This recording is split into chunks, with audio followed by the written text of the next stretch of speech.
Thank you, Chair Rogers and members of the Planning Commission to give me a moment there to get set up. But I am honored to be back for our annual visit of the 5-year CIP and a very intense month about to forthcome with your work. I would like to mention a couple logistical things. We are going to do the presentation followed by a work session. We are set up to record both. So when we close for the work session, we can talk about how to do that so we continue to record and still allow you to have good dialogue.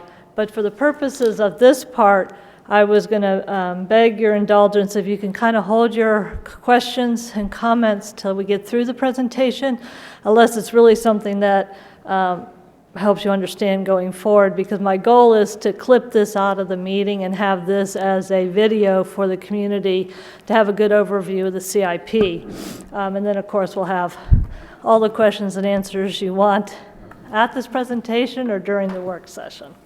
You do have, hot off the press, the new CIP notebook. So continuing along with our discussion of last time, how we did this as sort of teacher and educational, and you had some homework, this is your textbook for the next month.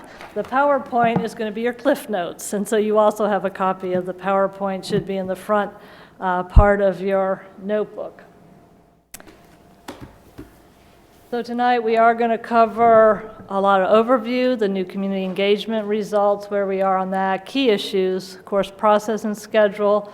We'll delve into the financial status policies, look at high level of projects, and then talk about the work session schedule formats so that we're geared up for the next 3 work sessions and, of course, end with questions and answers. The 3-ring binders that you have, your textbooks, are similarly organized as in the past, but for the community's information, it is set up in tabs, color-coded, and page numbers, so as we replace them, the page numbers will then get a revised date under it. This will also be posted to the website by chapters, and any updates will also be posted. This is your intense schedule for the next month. Just barely got it on one page, and so this will include tonight's presentation followed by the work session, focusing on facilities and some of the financial policy and planning review. On the 9th, we'll have transportation, parks, turf, and field. And any questions that you have from tonight that I'm able to get the answers to, I'll bring back on the 9th. And as you know, these are a lot of special meetings for the Planning Commission, so I am highlighting them for the public.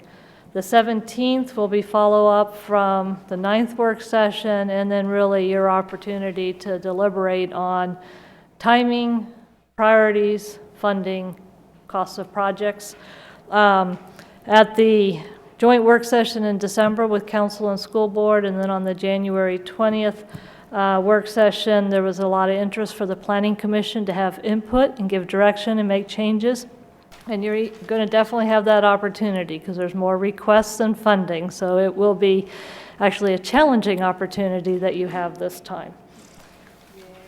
And then scheduled to adopt on the 23rd. And I do ask that we stick to that February 23rd date, which is missing, and I'll add before we post to the website, so that there's adequate time to turn around your recommendations into the manager's proposed budget for council. Community engagement, as we've talked in work sessions, we've really enhanced the website this year. And I do encourage everybody to look at that. The FAQs, the glossaries are there, current project information. We have 2 videos posted that I'll show you in a little later in this presentation.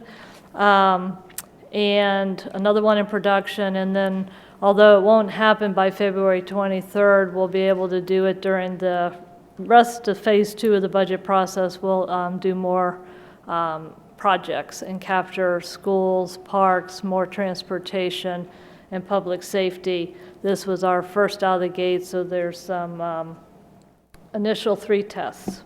And next Sunday, we will have the open house at the community center, 1:30 to 3:30, and I've been refining the agenda and the layout for that based on the input that you all gave me on the 20th. And do you want us to be at this? I would love for you to be Okay. joining us February 8th. There won't be the small groups, it'll be more the open house and the question and dialogue, but I think it would be helpful for the Planning Commission to hear comments directly, but also to engage in the feedback and hear it. So I do hope if your schedule permits. I just wanted to emphasize that we are more than welcome. I am noting this as the Planning Commission hosting it, so indeed. As part of the survey process, which was another new community engagement piece, we did have eventually 875 participants, which is over double any of the surveys that we've done for the comp plan chapter that you just adopted, as well as the original transportation chapter. That represents about 7% of the current population. 93% of those represent people that live here or live and work here. About 73% of those are those that live here.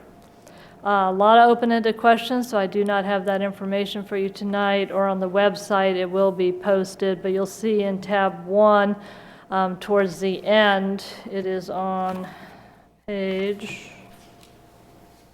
1-26, you'll see preliminary analysis of the demographics, the questions 1 and 2, and some general observations are not recommendations or analysis, they're just observations at this point. But it'll give you a starting point, and when I complete the full survey report, you'll actually get all of the comments and all of the answers and the percentage breakout, so you are able to noodle it as you wish.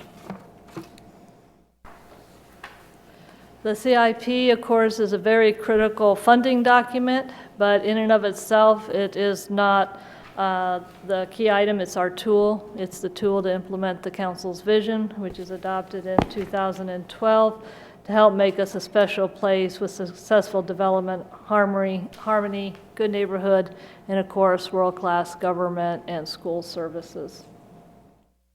The CIP goals remain as they've been to reinvest in our community infrastructure, actually, especially after the period of 2008 to 10, where we disinvested in our infrastructure.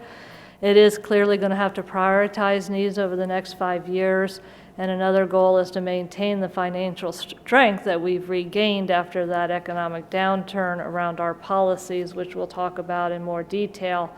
And it is, at this point, very important that we start determining a sustainable and dedicated funding source for capital needs. As you'll see, we've been talking about that for transportation, but this CIP also brings down to zero the capital reserves because there's no refunding of that source.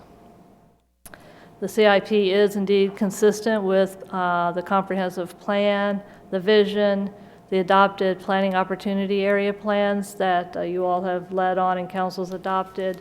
And when I wrote this PowerPoint, the Parks for People was draft. It is now approved by Planning Commission and off to council. So by the time you adopt it, this will probably say approved.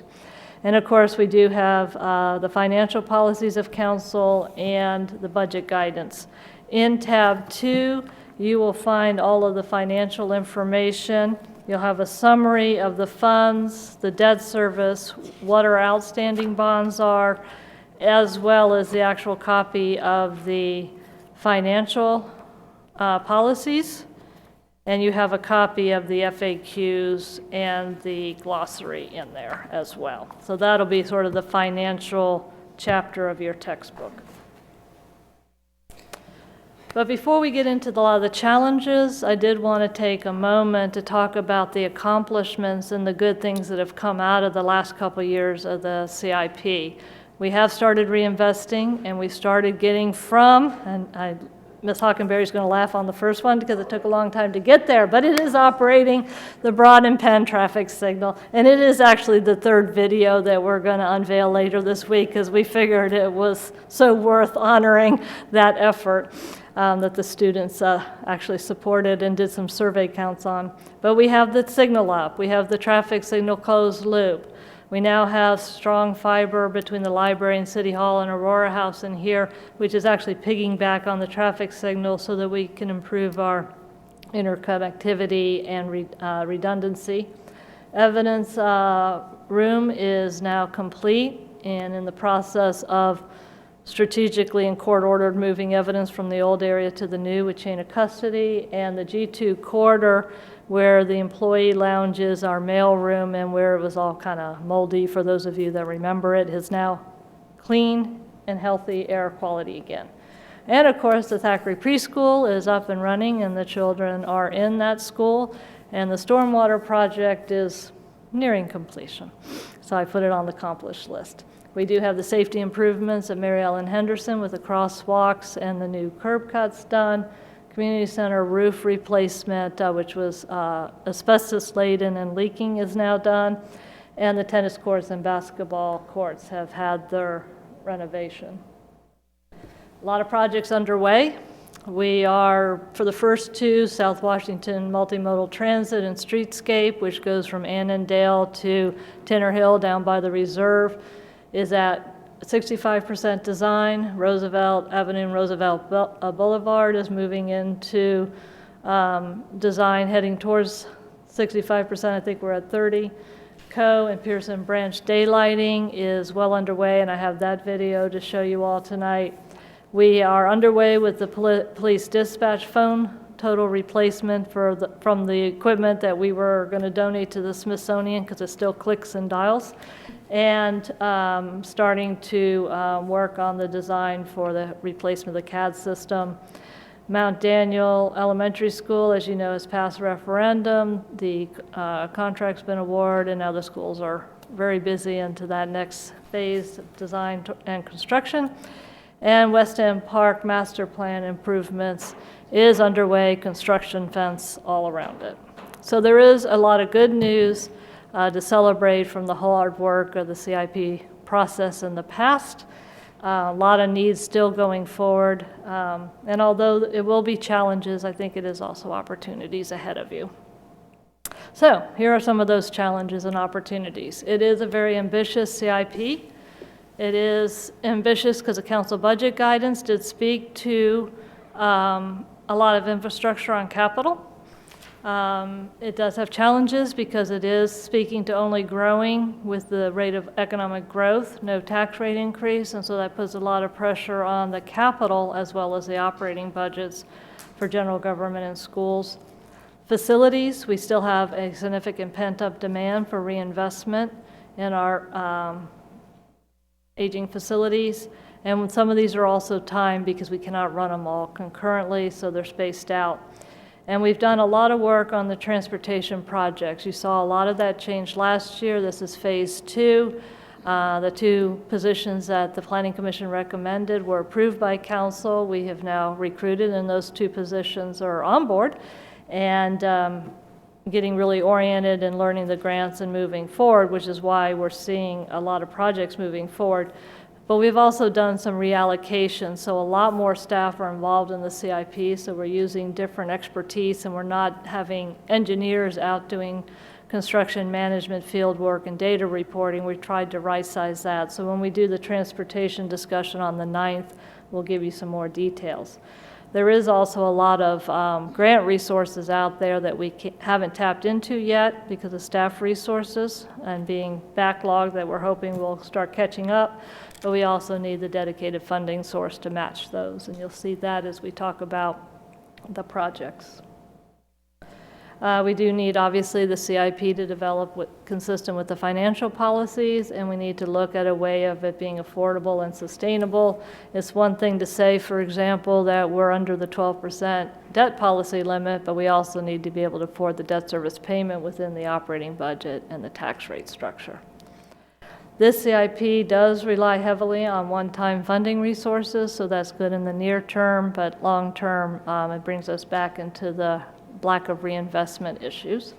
So we need to look at CIP funding in the tax base for the capital reserve, the NVTA 30% match money for transportation, and then the development of the school financing plan, which we'll talk about more this evening, and I have a slide on the joint steering committee efforts, but that really will be key to that component of the CIP. Provided you a map again that gives you a visualization of where the CIP projects are that we're proposing for how they spread out throughout the city for all of our facilities, and then from a transportation perspective, predominantly on the commercial corridors. Wanted to do up front the sanitary and stormwater utilities. They are enterprise funds, so they're self-funded and not a lot of significant changes. So I put it up front so that we can delve most of our time on the general fund and school fund. Sewer, it continues to update treatment plants and lines to comply with environmental improvements per EPA.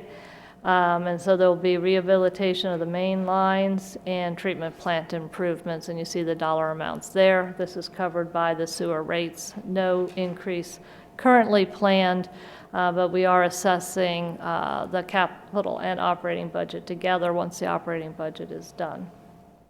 For stormwater, you have the mandates that we have talked about in the community as we develop the stormwater enterprise fund and fee. We're trying to mitigate local flooding, and we're repairing that 60-year-old infrastructure, and a lot of good progress has been made. There is money in FY15 and prior that's still being implemented, and in the 5-year, another $5 million. I note the prior year money because you'll see in FY16 there's actually not a request for new money as staff finish the existing projects, and the stormwater fee would remain the same. Now what I'd like to do, if I can get to this stormwater quickly for you all.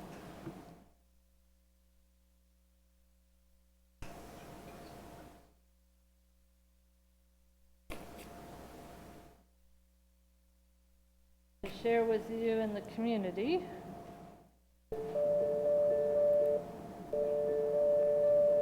A short stormwater video. You may have seen several construction vehicles and crews working in various waterways around the city of Falls Church. Workers are busy improving the stormwater management in the city as part of the Capital Improvement Plan. These improvements are necessary for public safety, reduction of pollutants, and provide an increase in aesthetic value. For example, the Great Falls and Little Falls Stormwater Project will solve flooding of properties downstream while removing pollutants by filtering runoff through giant filter cartridges. The Pearson Branch Stream Restoration replaces an outdated concrete channel with natural rock fixtures that prevent erosion and reduce pollutants. The Coe Branch Stream Restoration daylights a hidden stream and relocates an eroding channel to a new, wider stream that also reduces pollutants. To learn more about this and other capital improvement projects, please visit www.fallschurchva.gov/CIP. Is that the one by your house? That is available on the website, and while I'm here, I will just highlight for you and the public the increased projects page that we have listed all of the projects now. And at that website, you will get all of the FAQs, CIP, and everything that we were mentioning previously.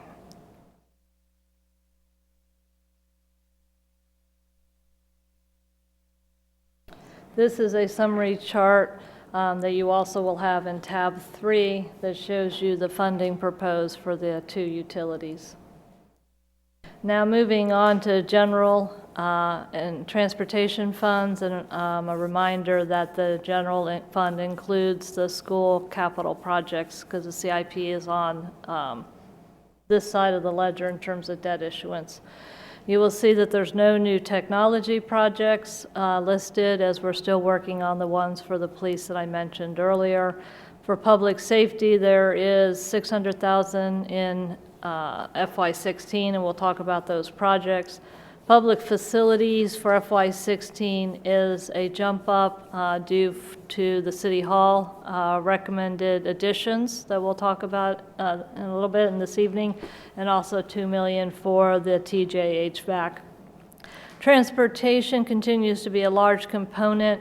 The majority of that is grant funding, and we'll talk about that. So when you look at the 5-year CIP, it still looks hefty because it's $145 million. A large part of that is obviously the $104.5 million that's dedicated for the high school and the Mary Ellen Henderson. Those are the current project costs as submitted by the school board that's in the CIP. We'll obviously be talking about what are the financing mechanisms to do that, but that's the current total cost. If you take those two out, pending us figuring out the financing plan, the CIP is about $40 million, to give you a perspective.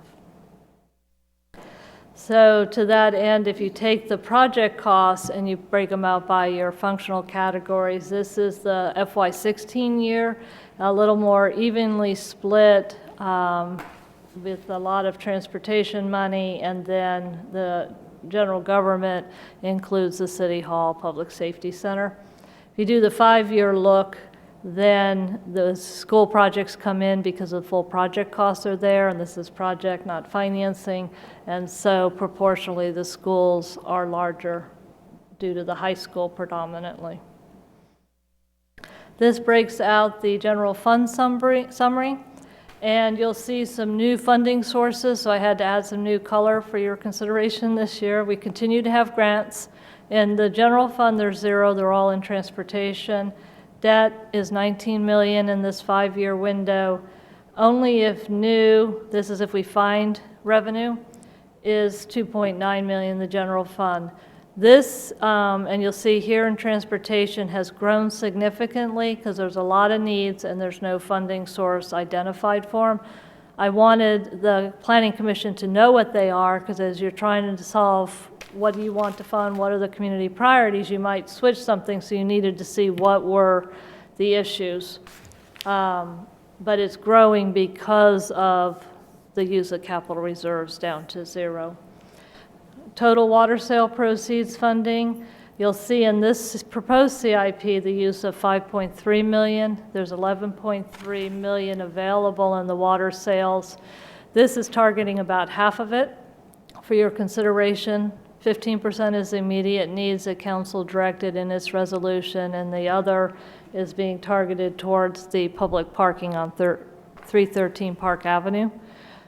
The rest then could be left for a large school facility project in the out years, or the Planning Commission could elect to use it now, so that'll be part of the funding and financing option discussions. For pay-as-you-go, that used to be the blue. There's only $580,000, and it's in FY17 for facility reinvestment and modernization, which is both split between general government and schools. So that is the only money in the CIP for reinvesting in any of our facilities beyond the big projects of the high school, the middle school, and City Hall. And as a reminder, Mount Daniel's already approved for funding, so it's not seen in the 5-year CIP. And then the pink remains the school financing plan. I do have a second scenario in your notebook per Planning Commission's request that shows what if the city funded the $104 million fully on debt, just so you see the impact on the policies and the affordability. And then obviously we have to land somewhere significantly below that in order to afford it. The transportation funding is similar. As you can see, a lot of grant. There continues to be some reprogramming as we refine phase 2 of the transportation umbrella programs that we've targeted. Also, we've gotten some additional cost estimates, so things have refined. This slide is just a synopsis for you in the community to have a summary of the city's debt policies for our caps. And then I have the charts to put it in perspective for how the CIP complies with the policy. The upper green is the policy limit. My battery's died.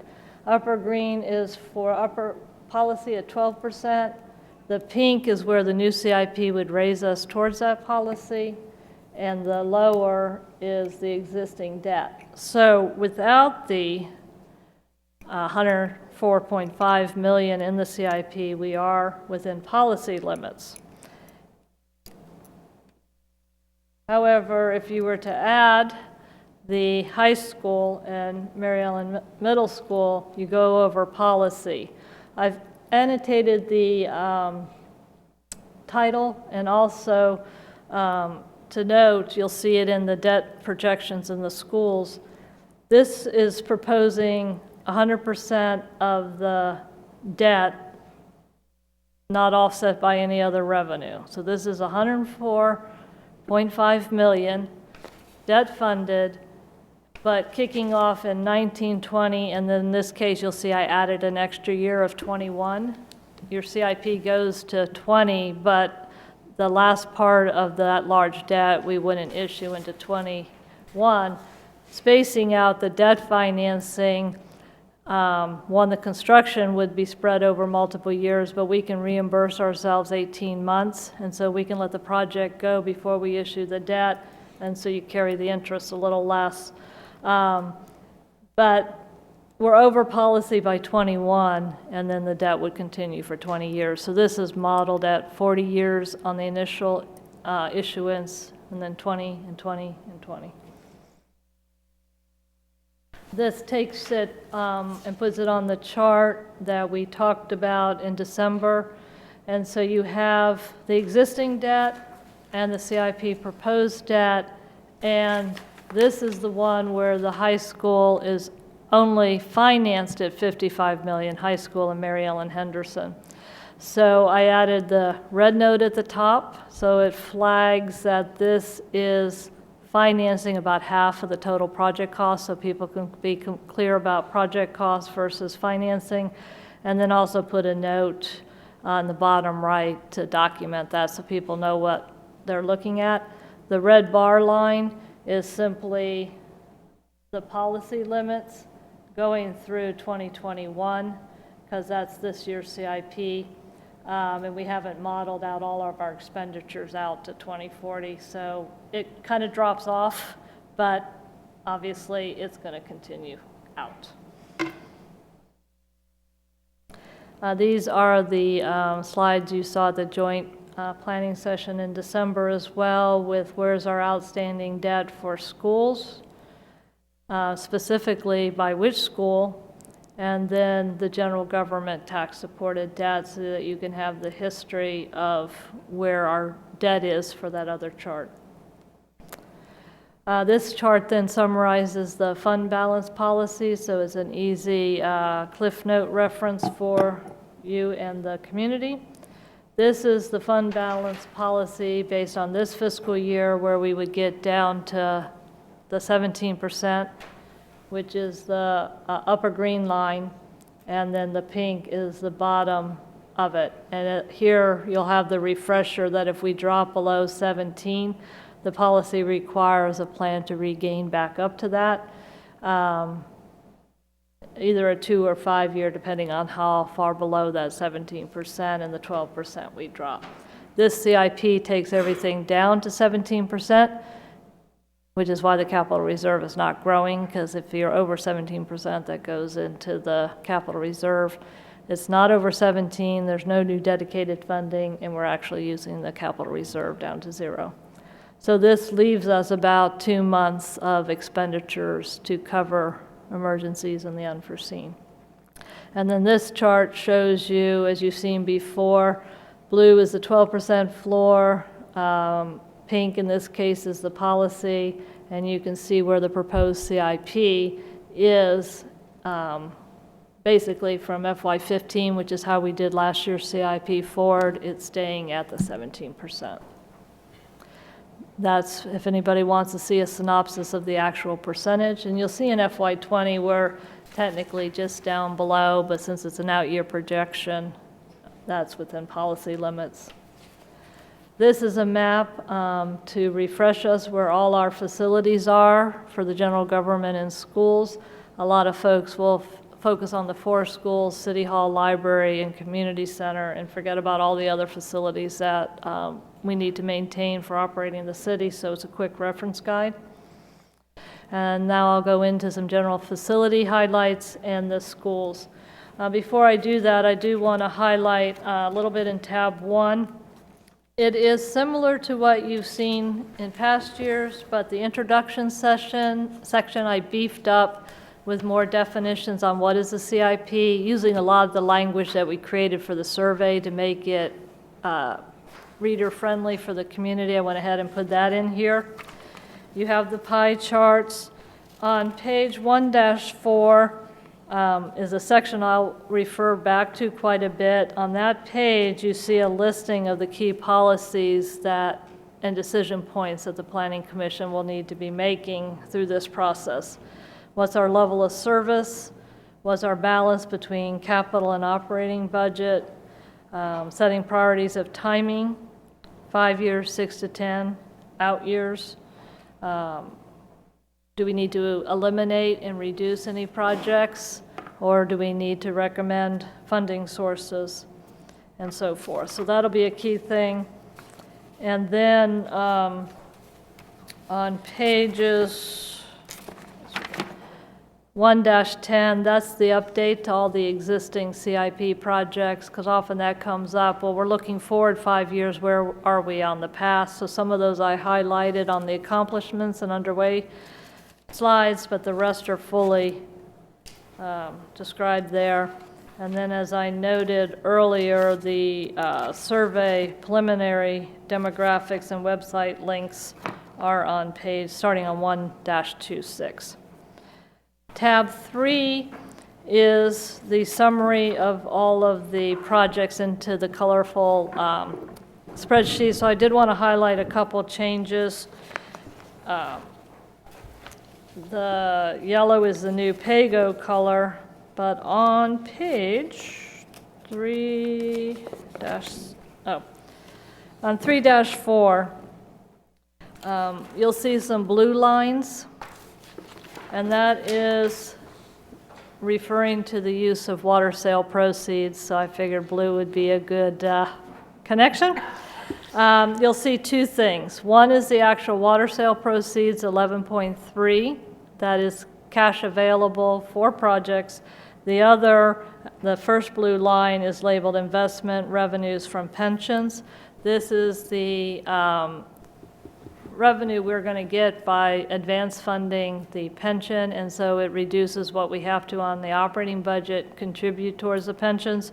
And so council's policy and resolution was to direct that to capital. It is built into this CIP to pay for debt service. So that $640,000 is going directly back into the debt service. And then you will see on 3-4 on the bottom blue line, capital reserve balance in FY20, 5.1 million of that 11.3 is not designated for use in this CIP. So that'll be one of the policy discussions, as I mentioned, for Planning Commission's deliberations. 3-5 gives you the debt and fund balance ratio, so you can look back at that in more detail from the slides. And then there is on page 3-8 is my first attempt, and I have to do a little more work with Excel, but Mr. Wadiska, you had asked for like a summary page so that you could see all of the funding sources and the school fund transportation. So this isn't by project. The next one I'll show you projects. It just kind of gives you a quick one-page summary on how big is the CIP if you have general fund, school fund, transportation, stormwater, and sewer. On one other page, I'll show you all the funding sources. 3-9, 10, and 11 refer to the alternative scenario requested, and this is highlighted in red and yellow, and as bold as I could make it, this is not the recommended CIP. This is just an alternative to just see what is the policy impact if city fully funded $104.5 million for Mary Ellen Henderson and George Mason. And as we know, that's not anybody's intention, but it gives us the facts to kind of see where the two ends of the spectrum are for policy decision making. In this scenario, because there was $5 million of water sale proceeds still available, and Mary Ellen Henderson is a $5 million project, you'll see on the bottom blue line on 3-11, the water sale proceeds is now at a balance of 0, because it would make sense to put cash towards what you were financing and pay less interest. This CIP in general is built with debt now, cash later, except for the immediate, since interest rates are low now and going up, and would save our cash. 3-6, which is at the back of this section and not in page order right now, is a legal-sized document so that it can be slightly more readable. It's still small font, but it gives you all the funding sources per project. So instead of having projects and it at the bottom, you get a quick glance, see how much is in capital reserve, how much is water sale, how much is to be determined. I think this will be important as we delve through the projects, because you can see for the first column sections, which are FY16 only, before you get to that brown dividing line, FY16 has $760,000 worth of projects that are needed but not funded. And if you get into the 5-year period, that's $113 million that aren't funded. So this was a good ask from the Planning Commission, but also can kind of give you an overwhelming look and challenge that we have. The grants are significant, but they're only supporting transportation projects, and you'll see use of the water sale proceeds. So we'll be coming back and talking about that a lot, I am sure. The rest of the sections will go through the project specifics that we'll talk about at work session. You will notice that 4 and 7 are empty. I kept the same tab in order, and it matches the table of contents, but there's no IT projects this year and there's no environmental projects. So the tabs are intentionally blank. Give us a false sense of security, huh? That's right. But I wanted to keep the standard format because on different years we could have projects under that, and we have. So for general government facilities, that's a picture of all those 20 facilities in 20,000 square feet. For long-term facility master planning and reinvesting into ongoing capital maintenance, we need sustainable funding, and this actually would be for general government and schools. We've talked about this. There's not ongoing funding going into the capital reserve for maintenance after we do a major expansion or renovation. For general government, the projects would be designed for critical health, safety, and mechanical. There is an FY17, if you look at page 3-1, $290,000, that's using half of the pay-as-you-go capital reserve funding. The request was actually $350 for 17, and then for 16 and 18 through 20, there is no money programmed in this CIP. It's about $1.6 million of requests that's not funded, so that's in the green column of not funded. Because there wasn't cash available to be able to do that and stay in compliance with council budget guidance. So that will be the challenge ahead of you, is to decide how to fund it or not, what gives, what goes. For City Hall, the task force recommendations are in this CIP. This is the slide that we saw as we were going through the council process and the task force, showing the history of the city halls from 1953 to somewhere in 2017.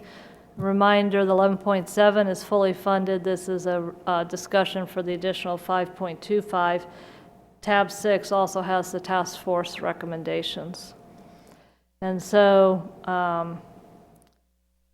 when we do the city hall and during the work session, I'll run that video so that you can see the updated video to the task force recommendations. It's not long, it's only 4 minutes, but I don't want to do it during this presentation because of the 4-minute length.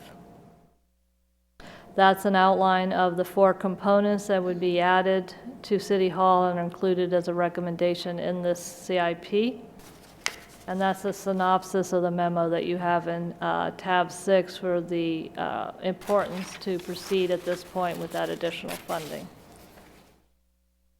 For the library expansion and recommend options, you all had a joint work session with council on that and the Library Board of Trustees recently. And so this is showing the 2 conceptual drawings for the east-west proposal. This is a follow-up from the direction from the Planning Commission and Council last year to do an addendum to the feasibility study to see what renovations and expansion could do as an option versus a tear down and build new. And this last CIP had $8 million in it. What's before you is proposing the $8.4 million, which was the consultant's recommendation to get the maximum amount of square footage in those 2 east-west wings instead of scaling back the square footage just to hit even $8 million mark. The library board and director are obviously sitting behind me for the work session with you, and I failed to notice, but we also have school board and superintendent and staff for the school discussion. And I think if James hasn't left, yes, and I still have support for the City Hall project when we get to work session. I do want to highlight another community input opportunity. The invitations have gone out, but the library board will be hosting this Thursday, 7 p.m., a discussion specifically on the library project so people can get a better understanding of that. And that will support then the February 8th Town Hall Community Input Session. For public safety, there's money in here for the firearm range. This is a continuation of the money that was approved last year.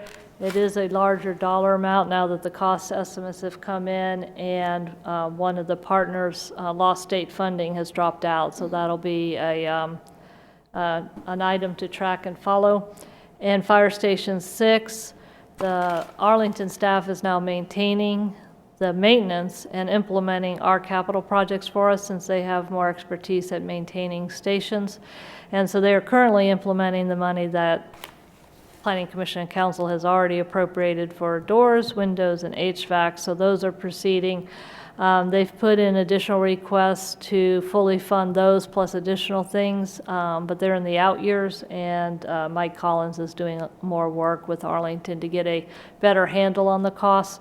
A lot of it is because they actually charge their full staff costs to the project, so the overhead is much higher than what we've been budgeting for, and so the focus on the station will be for FY16, and then next year I think we'll come back with some more refined numbers for you. In terms of school facilities, as we know, a lot of master planning, enrollment, and facility system needs have been under review and updated. The school board has adopted several requests, and the full school board request is in tab 6.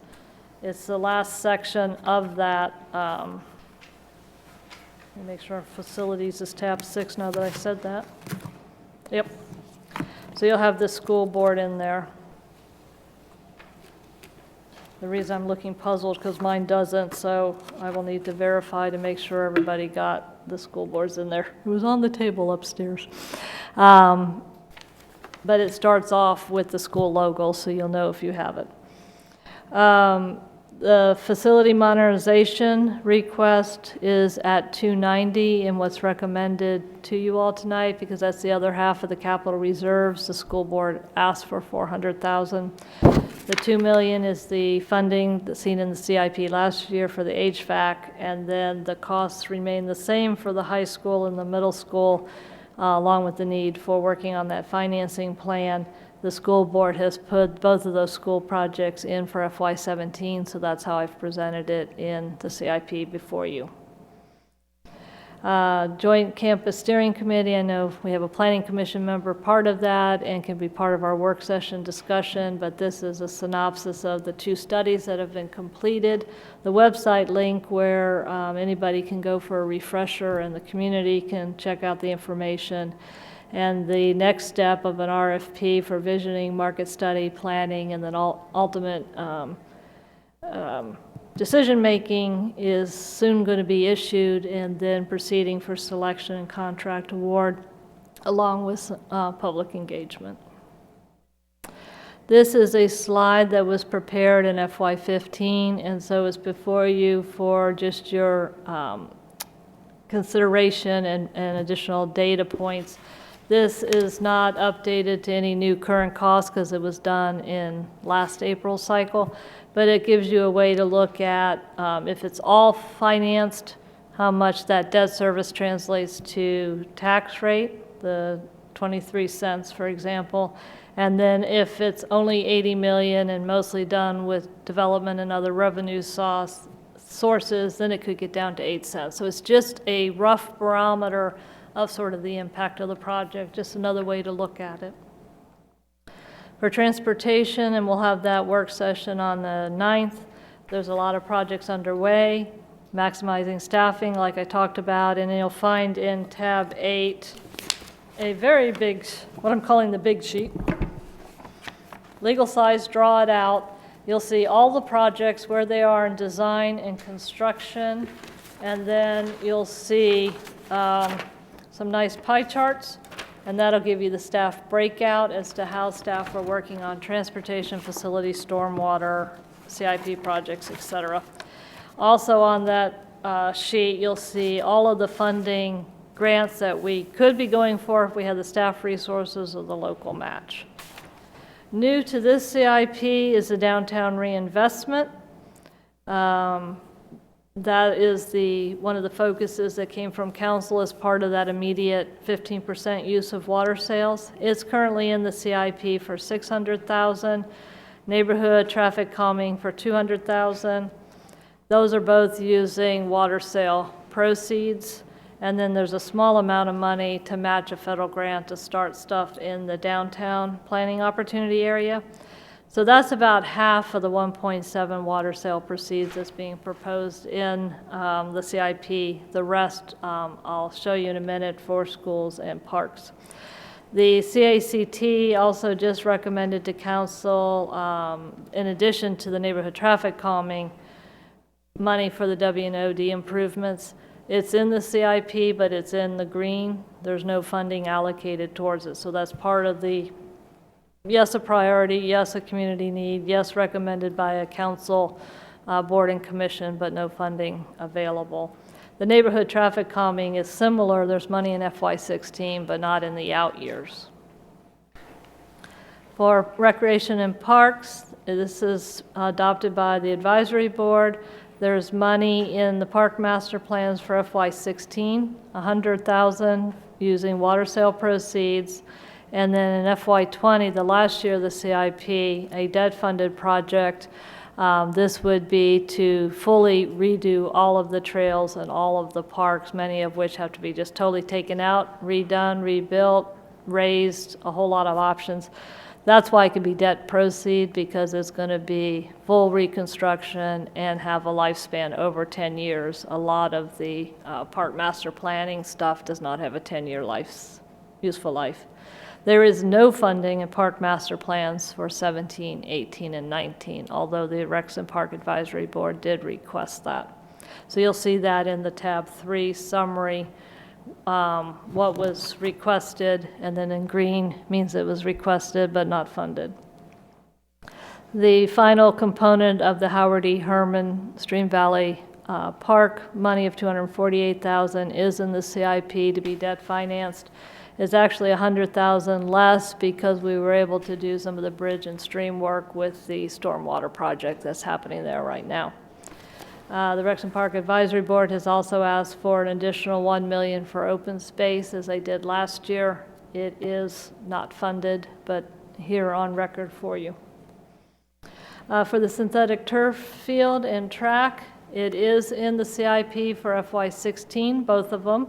Turf $450,000 and the track $222,000. These are both proposed to be used for water sale proceeds. So that adds up then to the rest of the 1.7. So a lot of discussion for that money had been for downtown commercial reinvestment, but the actual ordinances adopted by council, as we talked on the 20th, says for immediate needs, not to be restricted by any specific project. Obviously, the downtown is a very important piece. We've had some community meetings. The chamber completed a survey. They're actually downstairs reporting on that to council tonight, so I'll get you all the results of that survey. They only had about 75 responses, so it's business focused, but it wasn't a huge response. But we've put about $820,000 into that downtown kind of transportation, neighborhood traffic calming, and the rest would be 2 Rexon Park items, and then the turf and the track and field. They're both in for FY16. That's based on the additional work by Mr. Schlitt and Mr. Horn. We can talk in more detail on the 9th when that's scheduled for your work session. As to the rationale for why doing it now, the reason we're doing it for cash is because we don't know what's happening up there at the joint land yet. It's an immediate need, it's a safety need, it's a use, but it's not likely, we don't know if it'll be there for 10 years, so we can't debt finance it. So it needs to be paid for by cash if we're going to do it. So it's recommended for use out of the water sale proceeds. I did note on the 3rd bullet under the turf, something that just came up to our awareness this week, but there's proposed legislation before the General Assembly to study the health impacts of using recycled tires as the cushioning pellets in the turf.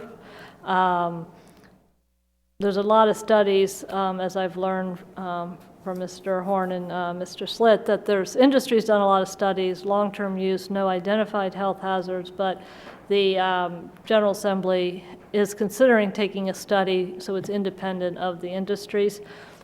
I call that to your attention because I don't know what the General Assembly is going to do yet. We'll know by the time you adopt. But if there is health concerns and the community is concerned about that, to switch to alternative material, cork is one that I'm aware of, and Mr. Horn will have to fill us in on the rest.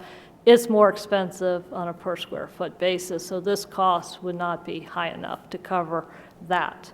I also wanted to identify this bill because it's sponsored by our own House delegates. I wanted you to be aware that Delegate Simon has raised it because it's been brought to his attention, health concerns, and he felt it was worthy enough to be studied. And I'm at the end of the presentation, so I repeated the 2 charts just so they're handy, and the challenges and opportunities.